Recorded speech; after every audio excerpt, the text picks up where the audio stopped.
Hey guys, we're back updating the power rankings for Survivor Australia versus the world following the second week of episodes, or episode 6, and I feel like this season has continued to be pretty strong with another set of pretty fun rounds, and I feel like the season has really kept pace, and I feel like with the way things are going, I'm pretty excited for how the season will play out. And with that, I do think there are some changes to be made to the power ranking, as we'll be getting into soon enough. And before we get started, I want to disclose once again that I'm aware that there are spoilers out there, that the season has been spoiled more or less. However, I have taken steps to avoid these spoilers myself in order to ensure the integrity of these rankings, to ensure that they are based on my read of the edit of the seasons, and to ensure that people that watch my videos don't end up picking up on spoilers through my analysis of these people. So take that what you will, but with that out of the way, we have 11 people to talk about, and there's more time. Let's go into the video. So starting off at number 11, we have the first boot from this week, and here we have Tony Velachos. And I feel like this kind of makes sense for Tony here, where while he was relatively high on my previous power ranking, I feel like a lot of that was due to him being a somewhat notable character in the first week of episodes, where with him being set up as the main opposition to the Women's Alliance, I feel like it could go one of two ways, where on one hand, he could have been like someone that could have taken down the Women's Alliance, where maybe he's able to pull in the other international players to make a move there, or he'll attempt to make a move against Women's Alliance, and he'll just be like the first victim of that and just fails in doing so. And that is what happens here. Now, mind you, I feel like he kind of gets unlucky by the actual tribal here, where they were forced to go to tribal, and a lot of his fate in the game came down to Suri's ability to make a fire, which wasn't looking too good. And at the point where Suri lost that challenge, his fate was pretty much sealed, where it did seem like the women decided to keep Tommy around due to Tommy being a more reliable number after the merge, which makes sense there. And while there was talk about like a back and forth between Tommy and Tony for a lot of it, with Parvati wanting to keep Tony around, I feel like by the end of it, Parvati wasn't really going to go out of her way to save Tony there, and Tony himself was pretty screwed at that point. So again, not too surprising that this is the outcome that we got for Tony, even though I feel like there was at least some upside, though by the end of it, it wasn't looking that great. And honestly, I'm glad that we got Tony on the season, and the fact that we got him for at least 4 episodes and him surviving at least one tribal was pretty good in my eyes. Definitely better than what I would expect from him coming into the season, where he seemed to be a pretty big target. And while he didn't really have much potential beyond that first round, I feel like the fact that he at least survived one round of gameplay is at least enough to make me somewhat impressed. But obviously he's now out of the game to where he's here at number 11. Now moving on to number 10, and we have the next boot on the board, and here we have Sarah, who ends up being the merge boot on the season. And Sarah is someone who I was pretty low on by the end of week 1, with her getting a lot of negativity, with her like game plan backfiring, and it wasn't looking too great there. But then on top of that, you have the merge, where it seems like the Australian tribe was pretty scattered in terms of where their allegiances were, with Shawnee and Kirby wanting to work with the US people. And at that point, it made it unlikely that they were going to get the numbers there. And I feel like on top of that, there wasn't too much prospects from Sarah from an edit perspective, where I feel like she didn't get much to do in the actual episode. And it very much felt like the Kirby setup to her working with Parvati was going to win the day there. And with Kirby feeling like Sarah was not a great ally at that point, it just made sense that Sarah be taken out here, even though it was a crazy vote count of a 4-3-3 vote. But still, I feel like Sarah was an interesting presence on the season, where while I wasn't too high on her by the time of her actual boot, I was at least high on her in the preseason, to where I would have expected her to be like one of these smaller names that does well on a returnee season, especially surrounded by all these bigger threats. But it did seem like a lot of that crumbled right away, with her like being willing to let go David, who was one of her bigger connections, and with her also like latching onto Kirby, but Kirby not being that reliable of an ally. It just made sense that Sarah wasn't primed to do well here by the end of it, and obviously she's now out of the game to where she's here at number 10. Now moving on to number 9, and we had the final boot from this week, and here we have Kirby, who I feel like was one of the bigger characters on the season up to this point, with her like being relatively high on my week 1 power ranking, and I feel like a lot of that was warranted at the time, with Kirby seeming to get away and her having a lot of agency on the original Australia tribe. Though with that said, I also saw at least some concern that she was being set up to be like this big player to be taken out down the road, with her being very flip-floppy and very messy, very similar to how she played on her original season. And I feel like week 2 was more the same for her, where she once again got a pretty massive edit, and her continuing to play very aggressively with her flipping from the Australia tribe right after the merge to work with Parvati. And while that did seem to be like an impactful relationship, we later see that Parvati does decide to flip on Kirby due to her concern that Kirby is just not a very reliable ally, considering that she had just flipped on Sarah the previous round. Sarah, who she had thought was Kirby's closest ally there. So again, makes sense by the end of it. I feel like by the time of the episode 6 tribal that I was pretty certain Kirby was on her way out, with this being a pretty blatant downfall for her here. Though with that said, I still feel like Kirby was one of the bigger characters on the season, and I feel like in general, my view of Kirby as a player hasn't really changed all that much, where I think Kirby is still like a pretty good player, where I feel like she's very good at building bonds with people, getting people to trust her well enough, though at the same time, she's just so aggressive strategically with her like making like big moves and blindsides left and right and flipping against people that were previously loyal to her. So I feel like she still kind of struggles with the strategic element to it. And while it's fun to see her like flipping a lot, like I still feel like she doesn't really have the greatest game sense in the world, even though it's still very fun to see. And I still think she has plenty of potential moving forward. But obviously by the time of her boo, I feel like these signs were there from an edit perspective. Though it was still fun to see her playing once again, and she's now out of the game to where she's here at number 9. And with that, we have 8 people left in the game to talk about. As usual, I've been ranking them based on how likely I think they are to win the game based on their edit and current game position. But at number 8, the person I believe is the least likely to win from this point on is still Tommy. And I feel like Tommy remains by far the most underdeveloped player on this season here, where his only real content comes in episode 5 with him getting a confessional early on about how making the merge is like winning a gold medal for Finland because him being from Finland is his main character trait, I guess.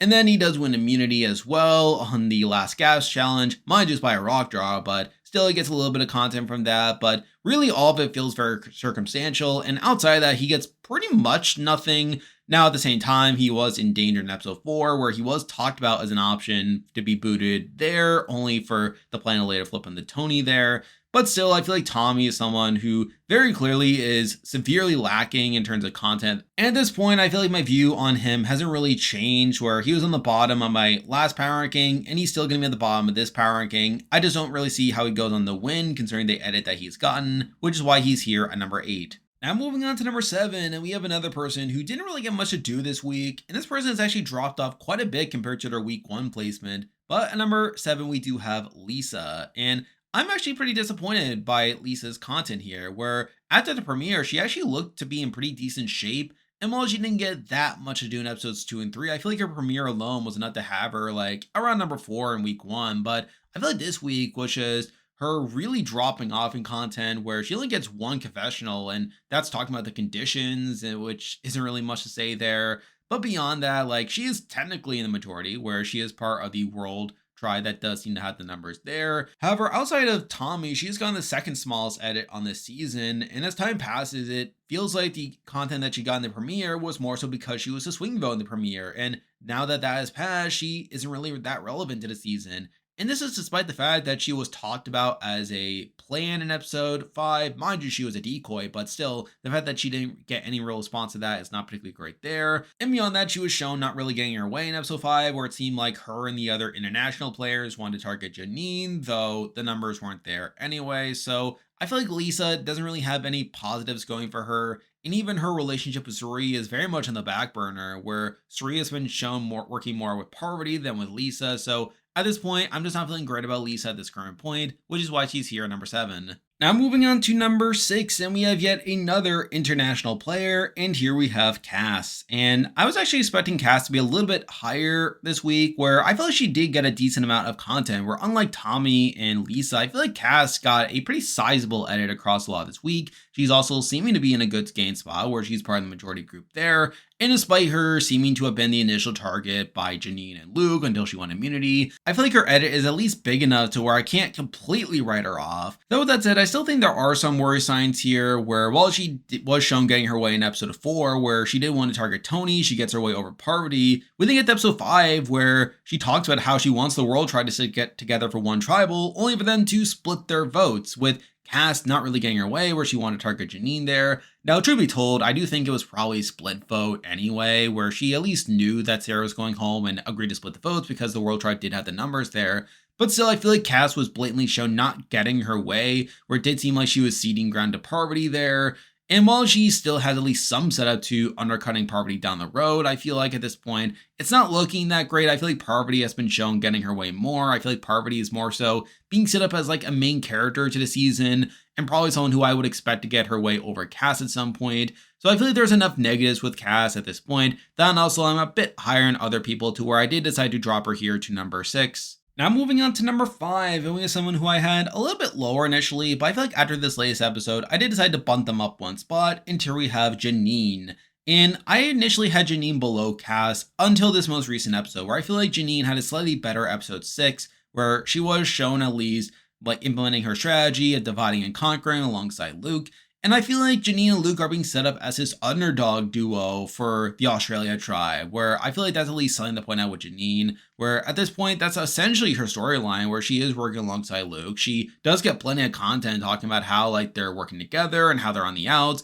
Though with that said, I feel like Luke has been getting more content, and I feel like we are supposed to be looking at Luke as the bigger rooting interest at this point compared to Janine. Then also, I feel like Luke got significantly more development in week 1 compared to Janine, to where I feel like Janine kind of feels like Luke's sidekick, someone who maybe cut along the way to really leave Luke on his own. And even if they are somehow able to beat the odds and get towards the end together, I would expect Luke to have more win equity compared to Janine as well, considering how they've been presented in the edit. So I feel like those things definitely leave me with a lower opinion on Janine at this point. In general, I feel like with Janine not really having that strong content in week 1, I'm not feeling that great about her to go on to win the game, where it feels like a lot of her edit is her attachment to Luke and them being on the bottom at this point. So I feel like those things definitely factor into why I don't think Janine is as likely to win. But I still feel like she got at least some development and was at least successful in episode 6 in getting the world tried to turn on Kirby, to where I do have to give her a little bit of credit for that, but I still would have more faith in Luke to go on to win the season, which is why she's here at number 5. Now moving on to number 4, and we have someone who I had pretty high last week, and while I still feel okay about them, I feel like this was probably not as good of a week for them as I feel like week 1 was, and that is Shawnee. And I feel like Shawnee is kind of a weird case here, where I did say last week that the main concern that I had with her was the fact that she got rid of George right in week 1, where I feel like she got a lot of focus around that storyline. And with that, I asked what was next for Shawnee, and I feel like we kinda got an answer. And I still feel like she got plenty to do across this week, though I still question how much of it is her being set up for a win, where she does get to talk about how she got to deny George 100 days playing Survivor, which was somewhat funny. In the merge episode, she talks about how she's the only player that's ever made the merge 4 times, which Ozzy would like to have a word with you, but regardless, I feel like that was at least somewhat notable here. And I also feel like she got to do a good enough job explaining what she was doing, where in episode 5, she got to talk about how like she was going to flip from the Aussie side for that vote. In episode 6, she does get to allude to working with Luke, which sets up why she votes with him in that tribal, even though she was on the outs there. So I do feel like Shawnee definitely got some explanations, and I feel like those things are good enough. However, I still am not entirely sure whether this will be leading up to a win or not, where while she does get unnecessary content, her explaining why she votes the way that she does, which to be fair is a pretty good thing, I feel like she's not really being propped up as big of a rooting interest compared to the top 2 people we'll be talking about. And I feel like that is a big enough concern. That, and also she's not in the greatest game position right now, where supposedly she was going to be the target in episode 4, unless like her tribe won immunity, which they did due to Suri sucking a fire. And on top of that, she did technically vote in the minority here by voting for Suri when Kirby was a target. So again, I feel I'm not feeling the highest about Shawnee's game position, but I feel like her edit is not the worst in the world, and I feel like she's been getting good enough content to where I feel like number 4 is a good spot to have her. Now moving on to number 3, going back now to the World Tribe and talking about someone who I'm not feeling the greatest about, even though I still feel like they have gotten more to do across this week. But number 4, we do have Suri Field, and I feel like Suri is obviously in a good game spot where she's part of the majority group there. However, I think the biggest issue with Suri is that I feel like Parvati has continued to really overshadow her in terms of actual screen time, where I feel like Parvati is being shown as the main character, whereas I feel like Suri is more of a secondary character, which by itself is not particularly great there. However, I do think a major pro to give Suri over Parvati is I feel like Suri has been shown getting her way more over Parvati in recent rounds, where in episode 4, she was shown getting her way in taking out Tony. She was shown wanting to flip to the international side to take out Tony, gets her way there. And I also think episode 6 was good enough for her, where she was shown being the first to flip against Kirby, and her talking about how she thinks she can get Parvati to flip on Kirby and is successful in doing so. Though with that said, she was still technically considered a target for this round, where she even said that worst case scenario, she's a juror, so I did find that kind of funny. So I do think this was probably a better week for Cherie than it was in week 1, and I think there is a debate for her being above Parvati, considering that she was shown blatantly getting her way over Parvati. Even though I still feel like Parvati has really overshadowed Suri in the edit, I feel like we've been getting a lot more of Parvati's perspective across a lot of the season.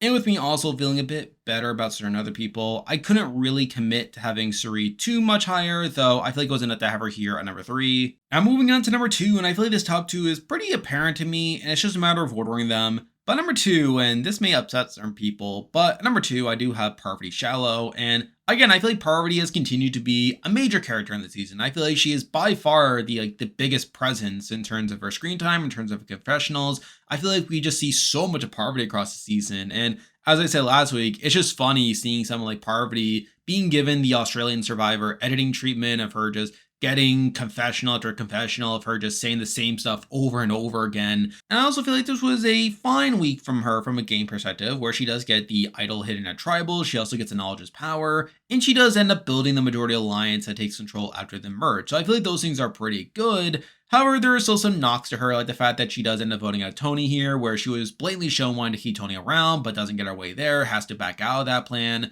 And then even in this latest episode, she is shown later flipping against Kirby despite her initially aligning with Kirby, which is not an ideal situation, but she's still in a pretty good spot regardless. So again, I feel like there's a lot to like here from Parvati. The reason she's only number 2 though is, again, I feel like she's just way too overexposed. I feel like the fact that she's been getting this much screen time doesn't give me the most confidence in the world, where even though this is Australian Survivor, I don't think they would give their winner this much content, especially with another person we'll be talking about who I feel like has been set up as like this underdog figure for the season. I feel like it makes it hard for me to think that Parvati will go on to win the season. I feel like the fact that she was shown not getting her way this week with the Tony move and the Kirby move are also knocks against her that could be setting up her like not getting her way at all opportunities. Maybe they could be like some cracks starting to show there. And on top of that, I think she also is kind of being presented as this villain for the season that I think will be toppled at some point along the way. So again, I feel like there's enough worry signs with Parvati to where, despite her clearly being the main character of the season, and despite her being in a good spot right now, I feel like there's enough worry signs in terms of the fact that she is getting so much screen time, and also the fact that I think she could be set up for a fall down the road. That makes me not want to have her at the very top of the list, but I feel like the fact that she is as big of a character as she is what leaves her here at number 2. And now at number 1, the person I believe is the most likely to win Australia versus the world right now is Luke Toki. And I am not super happy that Luke is this high, simply because I don't really like Luke that much. And I also feel like his game has been pretty lackluster up to this point, where he has just been on the bottom for so much of the season. However, I think week 2 made it pretty apparent to me that he is being set up as this underdog figure for the season. Now, truth be told, there were signs of this in week 1 where he was getting at least some development there.